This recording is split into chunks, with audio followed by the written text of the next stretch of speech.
Okay, so I already know what you guys are gonna say. Yes, I know Banana already made a video on this, but I disagree. In this video, I'll be giving you guys a complete guide on the best bears to give your present to depending on which hive color you are. Yes, YouTubers can have disagreements. No, I'm not beefing with Banana, but my name is kind of Bee Swarm Guy.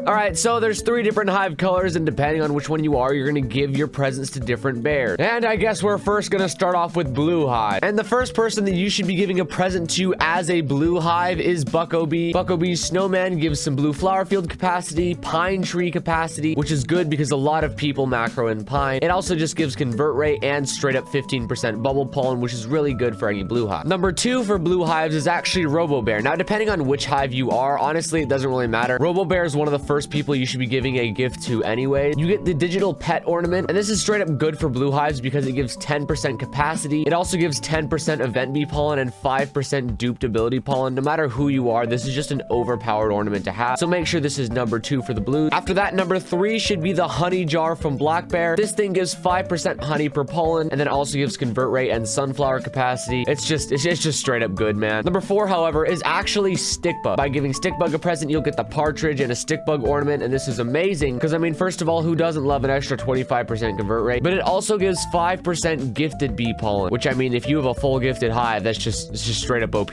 my guy. After that is Spirit Bear, who will give you the memory match champion ornament. It's good because 25% stump capacity, but also 5% bee ability pollen. That's straight up a good stat. And then number 6 is actually Sun Bear, believe it or not, which is nice because I'm sure most of you want the Sun Bear ornament. Keep in mind, though, this is only for blue hives so far. If you are a red or a white hive, you should not be giving Sun Bear a present because the steering wheel just isn't worth it for you. Now, of course, I actually made that mistake just because I wanted to do it for content, but it gives 25% convert rate, 5% ability token lifespan, and 5% legendary bee pollen. Very, very nice. But of course, that is blue hives. What about if you're white or red? Well, we can move on to white hives next. Now, the first person you give an ornament to as a white hive should be Robo Bear. We already covered the ornament, but as you remember, it's just straight up a good ornament. I won't bore you to death with the stats every single time, but you want Robo Bear. Number 2 should be given to Stickbug because 5% gifted bee pollen is straight up OP. Number 3 should be Spirit Bear, so that way you can get the 5% bee ability pollen. Number 4 should actually be Polar Bear. This is the first new ornament on the list. The Cast Iron Skillet ornament gives 25% convert rate, 25% pumpkin capacity, and 3% colorless bee pollen. I think it's mainly the colorless bee pollen you want this for, but like I said, very overpowered, very nice. And then finally, you want to give a present to Mother Bear for number 5. This just gives 10% bee gather pollen, very nice. Now, you guys might be wondering, oh, well, there's 6 ornaments. Why did you only cover 5 for white hive? Well, that's actually because the gummy globe ornament and the honey bag ornament exist. If you didn't know, these are actually really overpowered, but you need to have their quest completed in order to turn them in. So if I were you, I actually wouldn't give a present to Mother Bear, and I would save that gift so that way you have 2 left over. Because if you're planning on completing Gummy Bear and Honeybee's quest, you want to make sure you prioritize that because their ornaments are really overpowered. Gummy globe literally gives 10% goo, and then the bag of honey gives 10% honey from tokens, which is so OP for white hive. So please prioritize getting these at all costs if you can. But that's of course white. Now we can finally move on to red. If you're a red hive, you first give one to Robo Bear. After that, you give one to Stickbug, then Spirit Bear, then you give one to Black Bear. For the 5th present, we actually get to change things up. You give one to Panda Bear. 5% bee attack is really amazing. But if you don't want to give one to Panda Bear, it's also equally as good to give one to Mother Bear. But I really hope this video was able to help you guys out. I'll be giving you guys a lot more good tips this Beesmas. I have a video coming out later today on a ton of huge mistakes Beesmas players make. So if you'd like to avoid making those mistakes, it'd mean a lot if you literally just hit the bell. You don't even have to subscribe, and you'll be notified as soon as that video gets released. So thank you so much for watching, Bee Swarmers. Have an amazing rest of your day, and I will see you all in the next video.